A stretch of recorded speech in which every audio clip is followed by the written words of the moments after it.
Philippines now. The country's finance secretary talking in the Senate yesterday, warning the government's anti-corruption drive on infrastructure projects gone wrong could potentially slow growth in the country until early next year. Magkakaalaman na daw kung sino talagang sino talagang may pakanan ng flood control project. Meron nang magtuturo. May testigo na. Sino kaya? Sino ang source ng balita na yan? Aba, ito matagal na natin pinapangarap. Ito ay mapagkakatiwala ang source. Oh, no.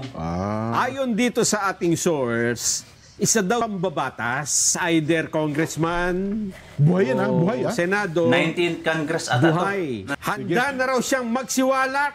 Hala! Ang lahat ng kanyang nalalaman Patay ka, sa Romualdez ka. katiwalaan sa flood control project. Yan na ang sinasabi ko. Hype na hype talaga sila. No? Pero ngayon, anong posisyon yan? Ay, grabe na talaga ang Pilipinas, mga kadonatics. Nakakahiya na talaga bilang isang OFW. At kahit nga kayo, mga kadonatics, nasa Pilipinas, nahihiya na din. Di ba, nung kamakailan lang nag-viral yung pamilya ni Gretchen Ho, kung saan ayaw palitan ng Norwegian immigration, or at least doon, mga kadonatics, ang pera na galing sa Pilipinas kasi sa flood control corruption daw galing. Tapos nung nakarang araw, anong nangyari? Yung isang OFW patungong Hong Kong, mga kadonatics, nung nalaman na galing siya sa Pilipinas, anong sinabi? Flood control here.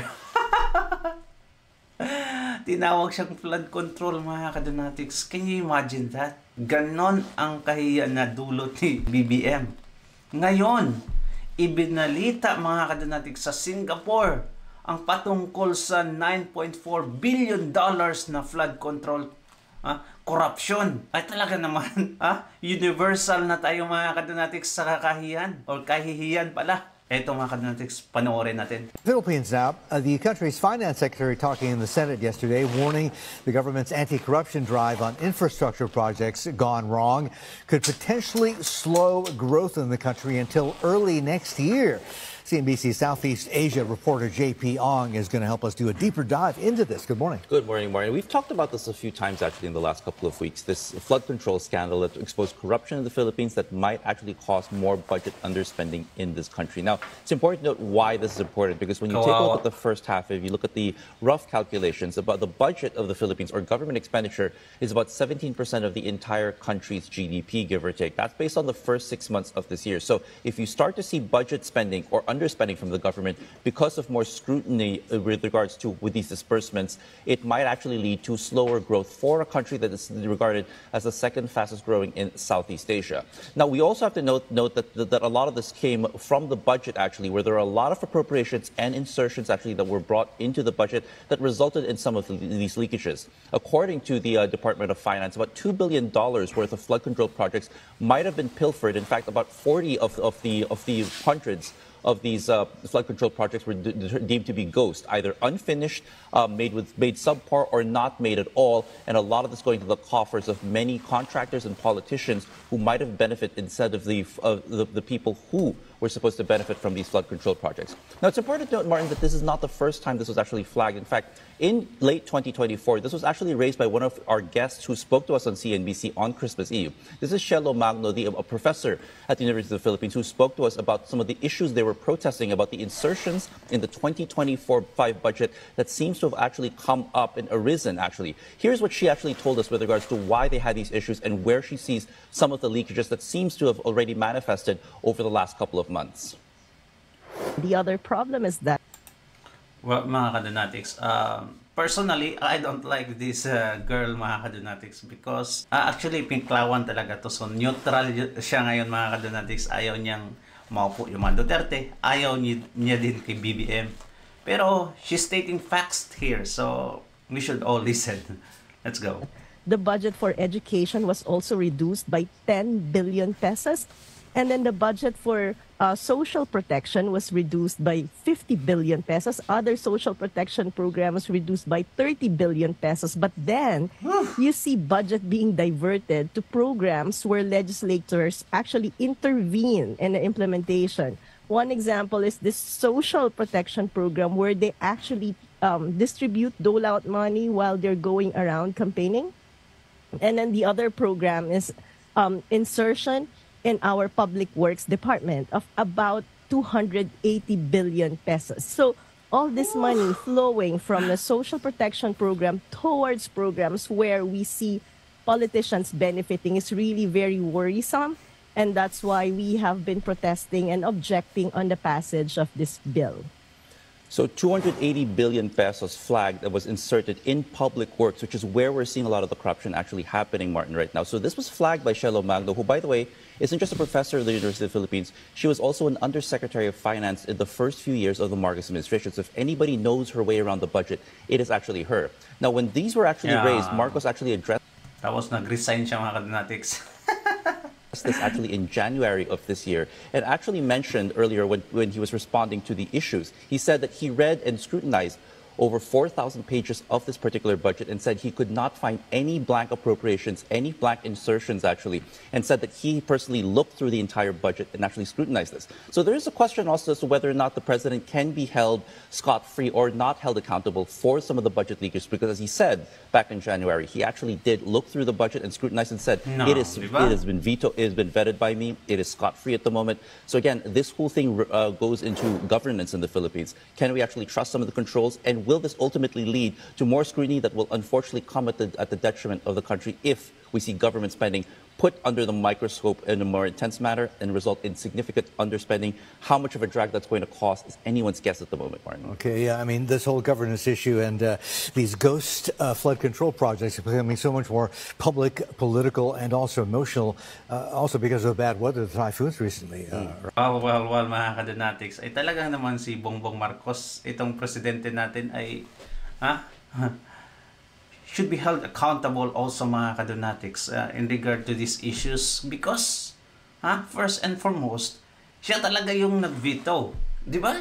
Many times sinabi ko na to, and even them, mga kadonatics, look at them, the Singapore live news. May episode na din sila patungkol sa corruption sa Pilipinas. Can you imagine that? Laanan nila ng pansin ang corruption sa Pilipinas ngayon. What the heck? Kawawang Pilipinas. Now, ang daming mga OFW sa Singapore. Ano na lang yung tingin nila sa mga workers doon? Napakababa na, mga kadonatics. Yung dignidad bilang isang OFW ay lalong bumaba dahil sa corruption na ito. I can still remember vividly, mga kadonatics, when the time of Tatay Digong, we were like, mga kadonatics, we were told many times by foreign, not by Filipinos, mga kadonatics, foreigners, na, oh, I love your president. Can I borrow your president because our problems in our country are worst? Mga kadonatics, can you imagine that? We were so proud at that time. Kahit nga international media, mga kadonatics, hindi makapaniwala sa rising star ng Pilipinas. Kaya nilagay si Tatay Digong sa strongest man in the world. I mean by power, mga kadonatics. Diba? Sa top 100. Andun si Tatay Digong, kasama nila sila Putin, Netanyahu at iba pa, Xi Jinping. Ganon kalakas. Sa Time Magazine, na-feature yan doon si Tatay Digong. Eto, corruption ang na-feature kay PBM, mga kadonatics. Paano nangyari? May tanong pa siya na, bakit nangyari ito? Gonggong. Ikaw ang nag-veto. Pinirmahan mo. In-scrutinize mo kaya yung 4,000 pages. Can you imagine? Tapos, it turned out to be the most corrupt budget in the history of the Philippines.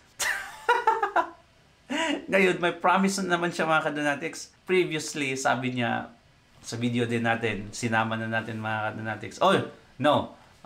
Later pala, i-upload natin. At nag-viral din yun, mga kadonatics. Sabi niya na 6 million by the end of my term, may pabahay na tayo.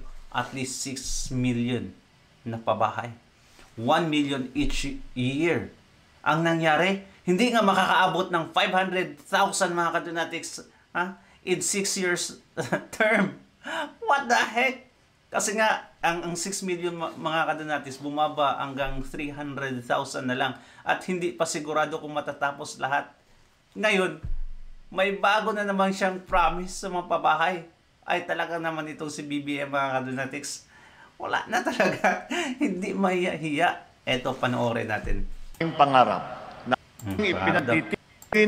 ipinagtitibay ang ating pangarap na ang bawat pamilyang Pilipino na magkaroon ng ligtas, maayos at sariling tahanan.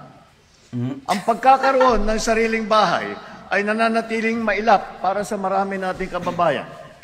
May mga pamilyang taon nang nangungupahan, palipat-lipat ng tirahan. Laging may pangamba na baka sila ay mapaalis sa kanilang tinitirahan. May iba naman, siksikan na lang sa maliit na kwarto, nagtitiis para lang may masilungan. Kaya naman, nagsusumikap ang pamahalaan na palawakin ang ating programa, pabilisin ang mga proseso, at palalimin ang suporta sa sektor ng pabahay. Sa Housing Expo na ito, ewan ko talaga mga kadunatics kung may totoo pa kay BBM ay talagang sino pa kayang naniniwala sa kanya? Ha? Sino kaya mga kadunatics? Nung tinanong siya, okay, in 3 years mga kadunatics, ilan na yung nagawa mo? Nasa 1.2 million daw na pabahay. Ang nangyari ngayon, hindi nga nakaabot ng 300,000. Tapos, ay grabe! Saan ka kumukuha ng kumpiyansa na magsalita ng ganito habang yung mga nangyayari is kabaliktaran sa mga sinasabi mo? Ay talagang mga kanunatics, kung kapalan ng grabe na talaga. Eh, loyalist, uy, gumising na kayo. Gumising na kayo kasi grabe. Sobra na talaga ang pangyayari ngayon. At eto mga kanunatics, panoorin natin yung isang matinding testigo. Testigo na isang congressman mga kadunatics. Isang congressman para magpabagsak kina Romualdez at Saldico.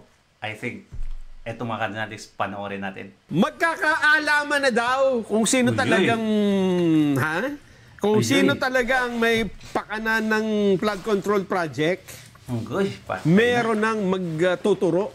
May testigo na. Oh. Sino kaya? Sino ang source ng balita na yan? Aba, ito na ay matagal na natin pinapangarap. ito ay mapagkakatiwala ang source. Oh no. Ayon dito sa ating source, isa daw dating mambabatas. Dating pala. mambabatas. So it's either congressman, Buhay yan, buhay senado, 19th Congress ata Buhay. to. 19th Congress. former. Ayan. Handa na raw siyang magsiwalat Hala! ng lahat ng kanyang nalalaman Patay ka, sa Romualdez ka. katiwalaan sa flood control project. Yan na ang sinasabi ko. Hype na hype talaga sila. Oh, no? Pero ngayon, anong posisyon yan? Wag muna natin sasabihin. Sige, sige. ha? Naku. Kasi baka Exciting ito. ma-preempt. Ha? Exciting ito. Sige. Ito ang ano dito, ha? Ito ang... Kasi baka itanong nyo, ano ang kinalaman niya dyan? Diba? Anong nalalaman niya? Oo nga. Siya ba'y nagsangkot dyan? O siya ba'y gumawa din ng insertion? Ito ang clue, Jen. Okay. Ito daw mambabatas na ito ay involved talaga sa katiwalian. Nako, so aamin siya. Aamin siya. Ay, mabigat nga yan. Involved siya sa nangyari at alam niya kung paano ginagalaw, yung paano ginagawa yung kalakaran dyan. Dating no! mambabatas. So, ibig sabihin, hindi na ito mambabatas. Tapos na yung kanyang termino. Ganun. First-hand witness pala ito mga kadunatics. Oh, not just witness, involved talaga. Nako, nadumihan ang kamay mga kadunatics. Ewan ko bakit lalantad to. Ano Ito kaya? lang, Jen, ha? Oo. 20th Congress ngayon. Okay. Ang gumawa ng sinasabing pinakamatinding budget na maraming Insertions, etc. etc. irregularidad ay yung 19th Congress. So Tama. kung ikaw ay kabilang sa 19th Congress at hindi ka na ngayon Nakapwesto? pwedeng ito yan. Nako. Diba? No. Oo, pwede. Oo. Nako, isa-isahin ko yung mga dating senador at dating congressman. Grace po? Ala ko? Hindi? Wala pa Ba? pangalan Wala to. pa. Wala.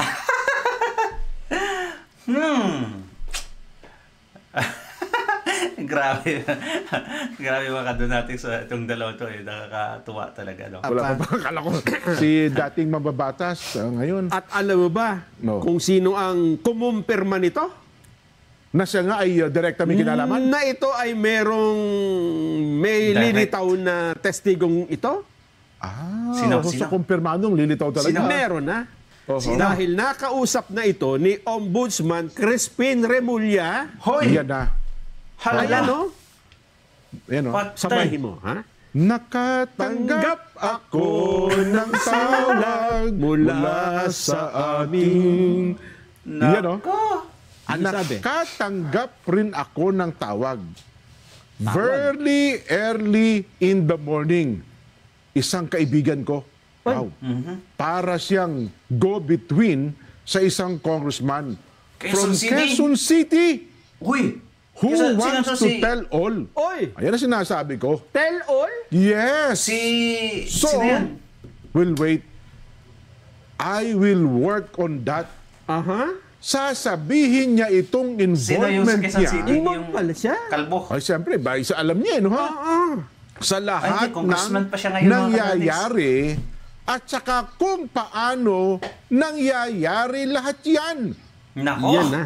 Patay Sinasabi natin. talaga. Kaya sabi ko talagang si Secretary Bo yung ombudsman may gagawin ito talaga sa ikagaganda ng bayan. No, son? Kaya lang, Teka, ba't may pasubali pa? may kondisyon si Ombudsman Remulla. Okay, Binigyan okay. pa niya ng kondisyon yung sasabi ng magtitel all. Ang sabi niya rito, Walang hiya. wait a minute. Wait a Kapag minute. mainit. Bago mo sabihin yan, Oh. kailangan mo munang isoli lahat ng iyong mga nakuhang pera mula Nako. sa corruption. Atras ako, Ay, sir. di- Atras ako. Putik!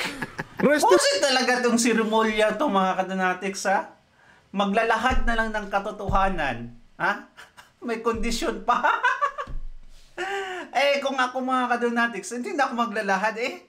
Pabayaan ko na lang sila yung mag-imbestiga. Bakit isa sa uli?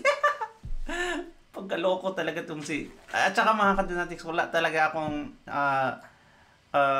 trust nitong si Remulla. Baka ma-doktor naman mga kadonatics at nung pagsiwalat na, dinoktor na pala. Iba na yung pangalan na ibabanggit mga kadonatics. Baka si Inday Saray ang ibabanggit dito. Dahil, kasi nga, Remulla. Paano niya babanggain si Romualdez? Hindi nga, mabanggit-banggit mga kadonatics. Paano niya babanggain si BBM? Of course, andyan nga siya sa office para banggain yung mga oposisyon, mga Duterte. Ay talaga mga kadonatics, doon pa rin niya nakapunteriya sa mga Duterte. Bakit siya kay Remulla pumunta? Lokong. Tuso na ganun. Restitution muna! Umamin ba Restitution. siya na magkano ang nakulimbat niya? Ganun ba ibig sabihin? Ay, sabi niya kasi dito, Oh. kailangan Pag-isa muna uli, ng wala plea na lang. bargain. Mag-bargain ka muna, magkano ibabalik mo? Pagpapakita ng magandang gesture, good gesture niya na naman. Oh. At hindi ka na namin kakasuhan. Ba? Pa? Oh. Plea bargain sa plea bargain, Yes, di ba? oh, O plea kaya, bargaining agreement. Oh. Mas mababang kaso na lang Okay. ang ipapile namin sa'yo. Dating mambabatas, taga Quezon City, Dati. Sino kaya? Hindi. natalo. Taga Quezon City daw eh. Mula Quezon City. Mula Quezon City, saka nakatira, hindi mambabatas ng Quezon City. Oh, Ganun ba? hindi. Pwedeng gano'n, di ba? Pwede niya, oo. Pwedeng Oh. taga Bicol Na na nakatira may sa Quezon City. bahay sa Quezon City. Halos lahat naman yan kasi sa Batasan Complex na karamihan sa mga yan eh. Oh. Ito kaya si Saldico, Jeff? On. Saldico. Parang Oh, wala no? siyang alam kung bahay sa Quezon City. Wala. Wala ata, no? At saka mukhang mahirap kausapin ito, di ba? Nasa malayo eh. Oo. Oh. Sino kaya ito?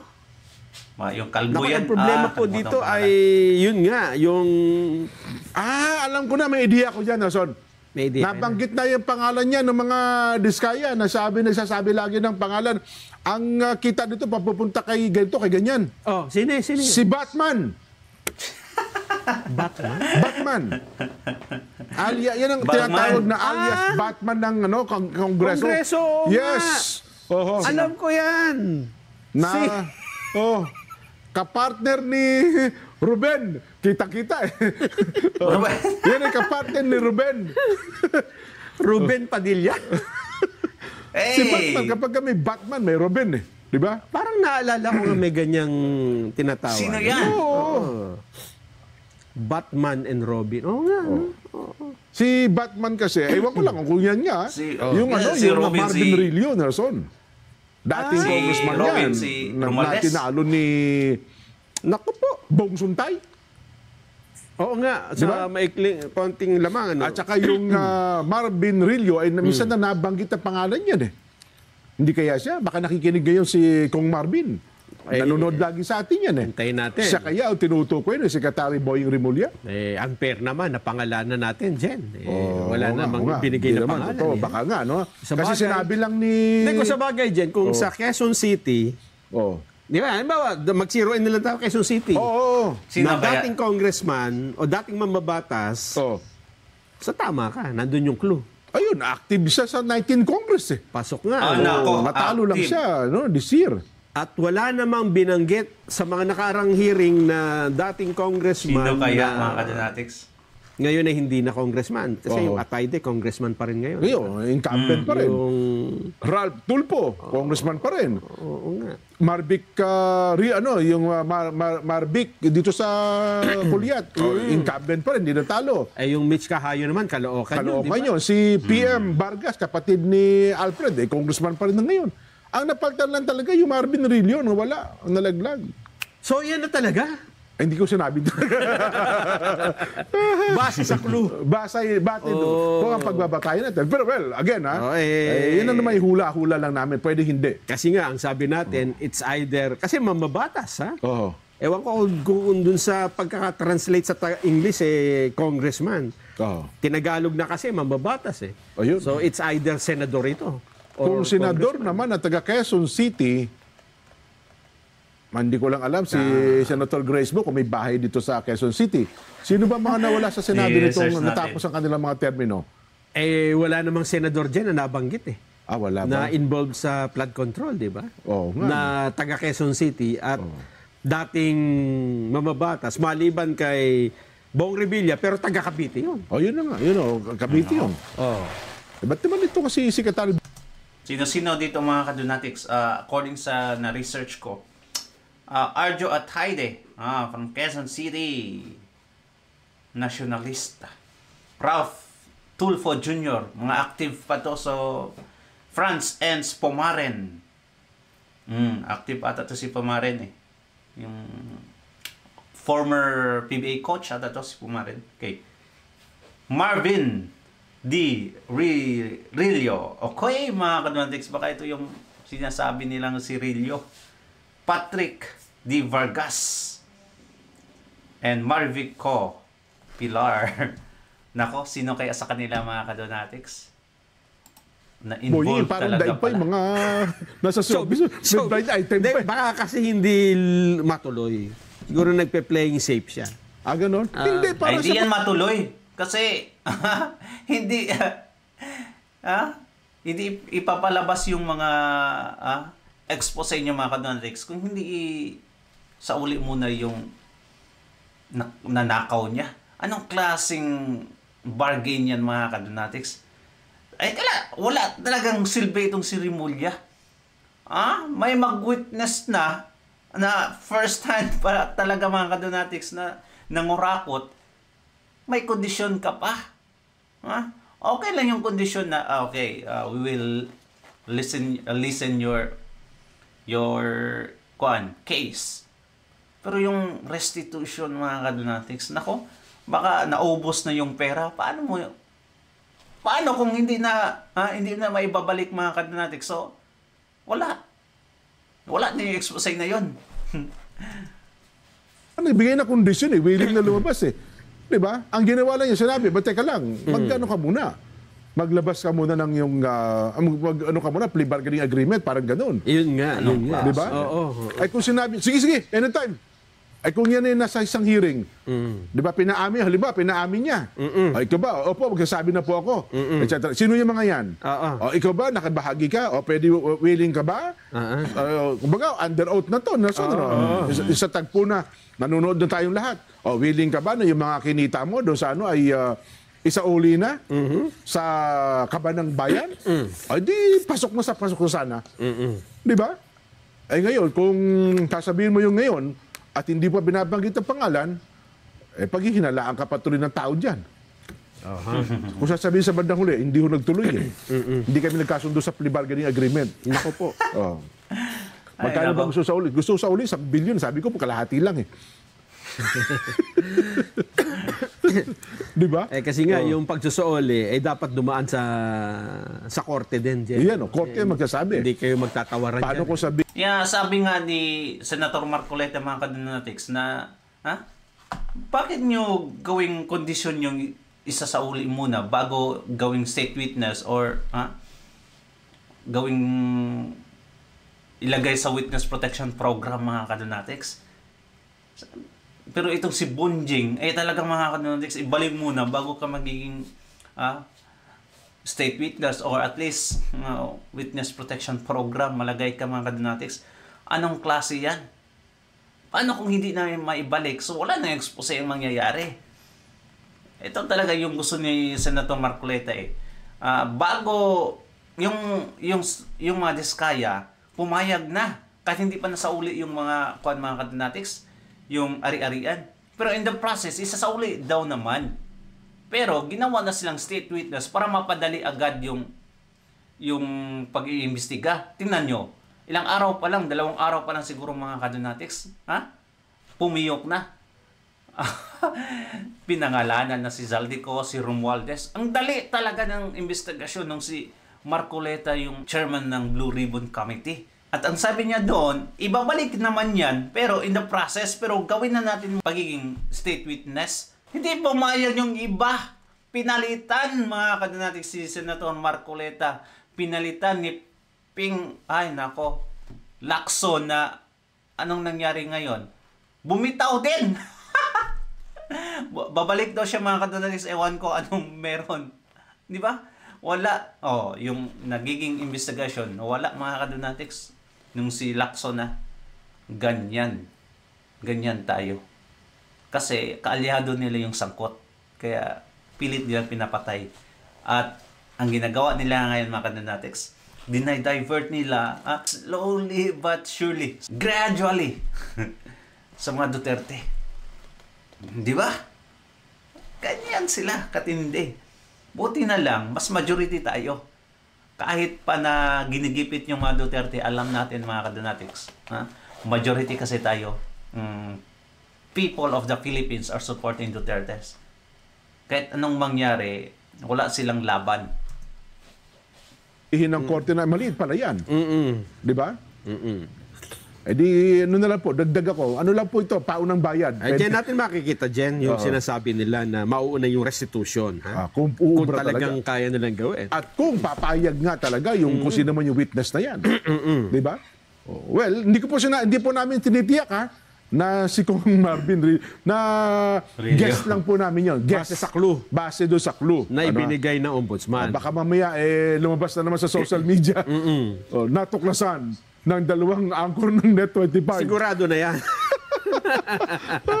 Di ba? Baka ganun na lumabas. Pinagpapauna na po namin, Siyempre, pang-viral yan. Natuklasan na pala tutunang sa ganang mamamayan, Net25. Ito pala. Ito pala si Congressman Marvin. Nako, disgrasya tayo. Wala po hindi po Alright, mga kadonatics. Alright, di ba? Ang galing ng 2 anchor na to, no? Well, what do you think? Thank you so much if you have reached this far, mga kadonatics. Comment down below. Basahin natin yan. Don't forget to subscribe. Sana makabot natin ng 100,000 at the end of the year. Sana nga lang. Thank you and God bless you, mga kadonatics. Ingat palagi. Bye-bye.